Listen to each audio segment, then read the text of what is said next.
మే నెలలో కన్యా రాశి వారి రాశి ఫలాలు ఎలా ఉన్నాయో చూద్దాం. మే నెలలో కన్యా రాశి వారికి కొన్ని విషయాలలో అనుకూలత, కొన్ని విషయాలలో ప్రతికూలతను చూస్తారు. ముఖ్యంగా కొత్త సమస్యలు ఏవి రాకపోయినప్పటికీ ఉన్న సమస్యలలో కొన్ని మాత్రమే పరిష్కారం అయ్యే అవకాశం ఎక్కువ. అలాగే ప్రస్తుతం ఉన్నటువంటి సమస్యల యొక్క తీవ్రత మరింతగా పెరిగే అవకాశం కూడా ఉంది. అందుకే గ్రహస్థితి కారణంగా ఈ విషయంలో కూడా తొందరపాటుతనంగా ఉండకండి. ముఖ్యంగా స్థిరాస్తి కొనుగోలు, అమ్మకం విషయాలలో మాత్రం అస్సలు అజాగ్రత్తగా తొందరపాటుతనంగా ఉండకండి. ముఖ్యంగా రాహుకేతువుల యొక్క ప్రభావం ఎక్కువగా ఉన్న కారణంగా ఆశించినంత మేర లాభాలను పొందలేకపోవచ్చు. అలాగే ఏమాత్రం అజాగ్రత్తగా ఉన్న ఒక చెడు అనుభవం మీకు ఎదురయ్యే అవకాశం కూడా ఉంది. అందుకే ఏ విషయంలో కూడా అస్సలు తొందరపాటుతనంగా ఉండకండి. ప్రతి సమస్యకు కూడా తొందరగా ఉపశమనాన్ని, పరిష్కారాన్ని పొందేటువంటి ఆరాటం అస్సలు చేయకండి. ఈ నెలలో మీరు ఏది చేస్తున్నా కానీ దేవుడి పట్ల పూర్తి నమ్మకాన్ని కలిగి ఉండండి. అలాగే ప్రతి విషయంలో కూడా 1-2 సార్లు ఆలోచించుకోండి.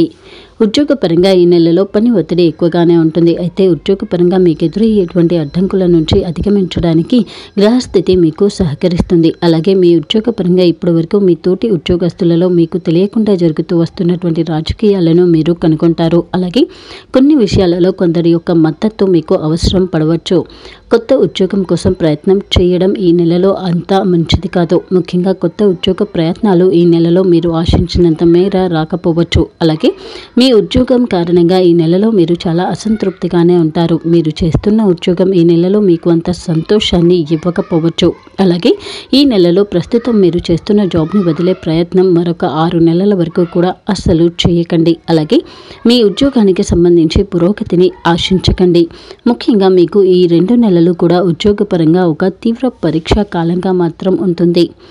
వ్యాపార రంగానికి చెందిన వారికి ఈ నెలలో వ్యాపార పరంగా నగదు ప్రవాహానికి ఎలాంటి లోటు ఉండదు. ముఖ్యంగా కొత్త పెట్టుబడుల కారణంగా కానీ, బ్యాంకు రుణాల ఆమోదం కారణంగా కానీ కొంతమేర ధనం చేతికి అందుతుంది. అయితే అంతే మేర నిర్వహణ ఖర్చులు కూడా ఎక్కువగానే ఉంటాయి. వ్యాపార రంగానికి చెందిన వారు వారి వ్యాపార పరంగా ఆశించినంత అభివృద్ధి, లాభాలు అందినప్పటికీ అంతే మేర ఖర్చులు కూడా ఉంటాయి. అలాగే మీరు అప్పులు చెల్లించేటప్పుడు కానీ లేదా అప్పులు తీసుకునేటప్పుడు కానీ చాలా జాగ్రత్తగా ఉండండి. ఇంకా ఏదైనా కొనుగోలు చేసేటువంటి సమయంలో చాలా తక్కువ ధరకు కొనుగోలు చేసేటువంటి ప్రయత్నం చేయండి. ఒకవేళ మీరు అనుకున్నంత మేర ధరకు కనుక మీకు కావలసిన వస్తువు రాకపోతే కొద్ది నెలల వరకు కూడా వేచి చూడండి తప్ప తొందరపాటుతనంగా నిర్ణయాన్ని తీసుకోకండి.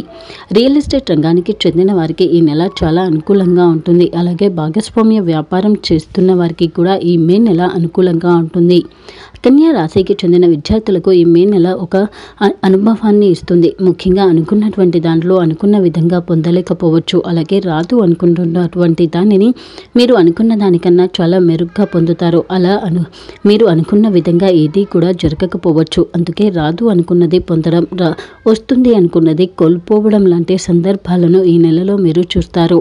విద్యార్థులు ఈ నెలలో మొత్తంగా కూడా ఒక మిశ్రమ అనుభవాన్ని పొందుతారు. కుటుంబ వ్యవహారాల పరంగా మంచి సత్సంబంధాలు ఏర్పడతాయి. అయితే అనవసరమైనటువంటి వాదనలు కూడా మీ దగ్గర వారితో జరిగే అవకాశం ఉంది. అందుకే చాలా జాగ్రత్తగా ఉండండి. ముఖ్యంగా వివాహ ప్రయత్నాలు చేస్తున్న వారికి ఈ నెల చాలా అనుకూలంగా ఉంటుంది. ఇంతకుముందు కన్నా కూడా చాలా సంతోషకరమైనటువంటి జీవితాన్ని గడుపుతారు. అలాగే ప్రతి విషయంలో కూడా కుటుంబ సభ్యుల యొక్క మద్దతు, ఓదార్పు, ప్రోత్సాహం మీకు ఉంటుంది.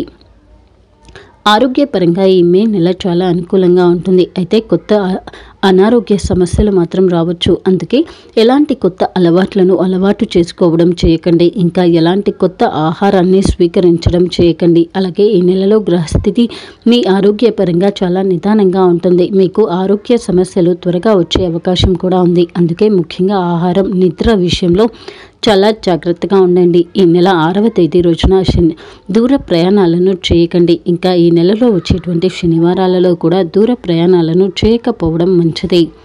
ఈ నెలలో మీకు ప్రయాణాలు ఎక్కువగా ఉంటాయి. అలాగే చేసేటువంటి ప్రయాణాలన్నీ కూడా అనుకూలించినప్పటికీ కొన్ని సమస్యలు ఎదుర్కోవలసి రావచ్చు. వీలైనంత వరకు దూర ప్రయాణాలను చేయకుండా ఉండడమే మంచిది. విదేశీ ప్రయాణాల కోసం ప్రయత్నం చేస్తున్న వారికి ఈ నెల అంత అనుకూలంగా ఉండదు. న్యాయస్థానంలో తీర్పు కోసం ఎదురు చూస్తున్న వారికి ఈ నెల ఆశించినంత మేర అనుకూలమైన ఫలితాన్ని పొందలేకపోవచ్చు. అలాగే ఇప్పటి వరకు పెండింగ్లో ఉన్నటువంటి కేసులు మరింత వాయిదా పడే అవకాశం ఉంది. అందుకే చట్టపరమైనటువంటి వ్యవహారాలలో పోరాడడానికి ఈ నెల అంత అనుకూలమైన సమయం కాకపోగా సమస్య తీవ్రత మరింతగా పెరిగే ప్రమాదం ఉంది. అందుకే న్యాయపరమైనటువంటి విషయాలలో ఈ నెలలో మీరు దాదాపు వీలైనంత దూరంగా ఉండడమే మంచిది. ఆర్థిక వ్యవహారాల పరంగా ఇంకా ఆర్థిక పరిస్థితి పరంగా చూసుకుంటే మాత్రం గత నెల కన్నా కూడా ఈ నెలలో మెరుగ్గా ఉంటారు. కొత్త స్నేహితులు బంధువులు ఏర్పడతారు. అలాగే స్నేహితులు దగ్గర వారి నుంచి రావాల్సి ఉన్నటువంటి ధనాన్ని పొందుతారు. అలాగే ఈ నెలలో మీరు ఎవరికైనా రుణం ఇస్తే మాత్రం ఖచ్చితంగా కూడా నష్టపోయే అవకాశం ఎక్కువ. అందుకే ఎవరికి కూడా రుణం ఇవ్వకండి. ముఖ్యంగా మీ దగ్గరే ఉంటూ మీకు నష్టం కలిగించడం కోసం ప్రయత్నం చేస్తున్న వారు ఉన్న కారణంగా ఎవరికి కూడా రుణాలు ఇవ్వకండి. అలాగే ఈ నెలలో మీరు స్థిర ఆస్తి కొనుగోలు చేయడం కానీ అమ్మడం కానీ చేసే ప్రయత్నం అస్సలు చేయకండి. ముఖ్యంగా స్థిర ఆస్తి కొనుగోలుకు కొంతమేర అనుకూలత ఉన్నప్పటికీ అమ్మితే మాత్రం తీవ్రంగా నష్టపోయి భవిష్యత్తులో ఇబ్బంది పడే అవకాశం ఉంటుంది. అందుకే స్థిర ఆస్తిని అమ్మే ప్రయత్నం మాత్రం చేయకండి. ఇంకా ఆర్థిక వ్యవహారాలకు సంబంధించి ముఖ్యంగా కొత్త ఇంటి నిర్మాణం ప్రయత్నం మాత్రం చేయకండి. ఈ నెలలో కొత్త ఇంటి నిర్మాణం ప్రారంభోత్సవం చేస్తే మాత్రం అది పూర్తి చేయడం మాత్రం కష్టతరమే అవుతుంది. అలాగే ఈ నెలలో మీరు ఎక్కువ వరకు కూడా ఎలాంటి ఆర్థిక వ్యవహారం చేస్తున్నా కానీ దానికి సంబంధించి పూర్తి అవగాహన పూర్తి స్థితి వచ్చేంత వరకు కూడా చాలా సమయాన్ని కేటాయించండి. ముఖ్యంగా ఆర్థిక వ్యవహారాలు వేరొకరు చెప్పారనో లేదా వేరొకరి కోసమనో అస్సలు చేయకండి. మీకు ఇష్టం లేకుండా ఈ నెలలో చేసేటువంటి ఆర్థిక వ్యవహారాలు దాదాపు 80% వరకు కూడా మీకు నష్టాన్ని కలిగించుతాయి. అందుకే ఈ ఆర్థిక వ్యవహారం చేస్తున్నా కానీ మీ పూర్తి ఇష్టంతోనే చేయండి. ఈ నెలలో మొత్తంగా కూడా కన్యా రాశి వారికి కొన్ని విషయాలలో అనుకూలత ఉంటే కొన్ని విషయాలలో మాత్రం ప్రతికూలత ఉంటుంది. ముఖ్యంగా వేరొకరి యొక్క ప్రమేయం ఎక్కువగా మీపై ఉంటుంది. ఈ నెల మొత్తం కూడా మీరు మాంసాహారాన్ని తినకపోవడం మంచిది. అలాగే ఈ నెలలో మీరు శనీశ్వరుని గుడిలో కానీ లేదా నవగ్రహాల గుడిలో కానీ ప్రదక్షిణలు చేయడం చాలా మంచిది.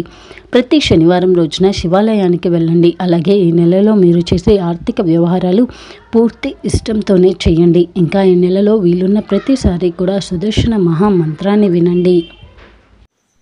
ప్రతి నెల మరియు ప్రతి వారం మీ రాశి ఫలాలు మీరు చేయాల్సిన పరిహారాలు తెలుసుకోవడం కోసం మా ఛానల్ని సబ్స్క్రైబ్ చేసుకోవడం మర్చిపోకండి.